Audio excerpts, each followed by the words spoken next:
Bonjour à tous, ici Manon Fabre. Bienvenue sur ma chaîne, où on explore ensemble le monde des aliments, leur composition et les critiques qui en découlent. Si vous voulez mieux comprendre ce que vous mangez et faire des choix éclairés, n'hésitez pas à vous abonner pour rester informé. Prêt à découvrir? C'est parti. Bonjour à tous. Dans cette vidéo, je vais partager avec vous mon expérience personnelle sur ce qui se passe dans mon corps lorsque j'arrête de manger de la viande. J'ai décidé de faire ce changement pour des raisons de santé, d'environnement et d'éthique, et je suis curieux de voir comment cela va affecter mon bien-être physique et mental.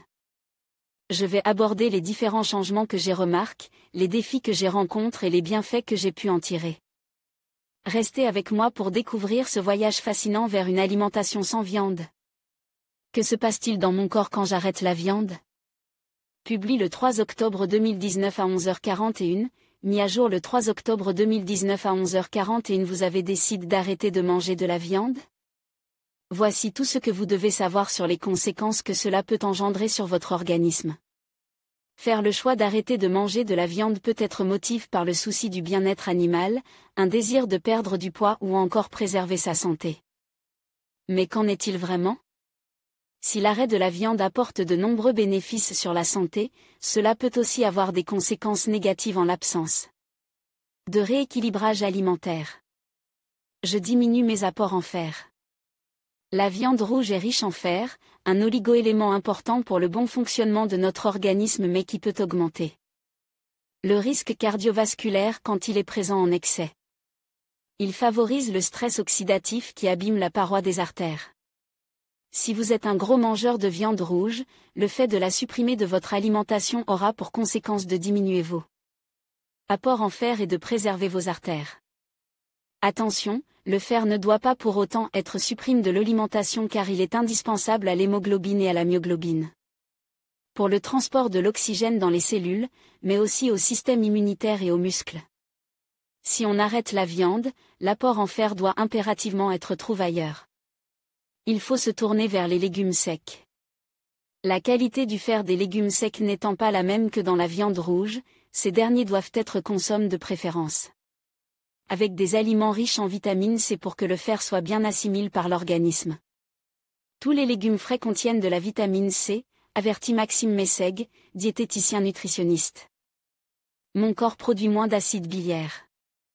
Pour digérer les graisses contenues dans la viande rouge, le foie produit des acides biliaires. Quand on mange trop de viande rouge, ces acides sont produits en excès et peuvent irriter le côlon, augmentant le risque de cancer colorectal. En arrêtant la viande, on se préservait contre ce risque. Je limite les réactions inflammatoires dans tout le corps. Les graisses de la viande contiennent de l'acide arachidonique qui favorise l'inflammation dans l'organisme. Une alimentation dépourvue de viande diminue le risque de réactions inflammatoires dans tout le corps. J'augmente mes apports en fibres et en bons gras. Quand on arrête la viande, on doit trouver d'autres sources de protéines, poissons, produits laitiers, œufs, légumineuses, oléagineux. Fruits et légumes riches en protéines. Outre leur teneur en protéines, ces aliments nous apportent des fibres et de bons acides gras, les acides gras polyinsaturés, oméga 3 et 6, et les acides gras monoinsaturés, oméga 9. Je perds du poids. Supprimer la viande de son alimentation peut faire perdre du poids à condition d'adopter de bonnes habitudes alimentaires. Si à côté on mange trop de sucre, de féculents et de produits industriels, l'arrêt de la viande n'aura aucun effet sur la balance. Signale le diététicien.